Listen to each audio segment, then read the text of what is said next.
Welcome to Ninesteps Industries and introducing the Fine Tip Tweezer. Now tweezers are a very essential part of any toolkit. So the fine tip ones, as you can see, have needle sharp points.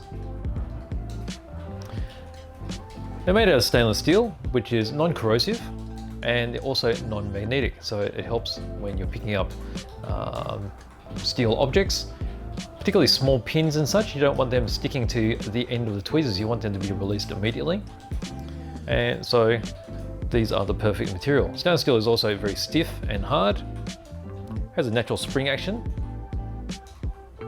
and they have a matte finish. So the matte finish allows for greater grip in your hands, and the micro surface actually helps to grip on the tips as well.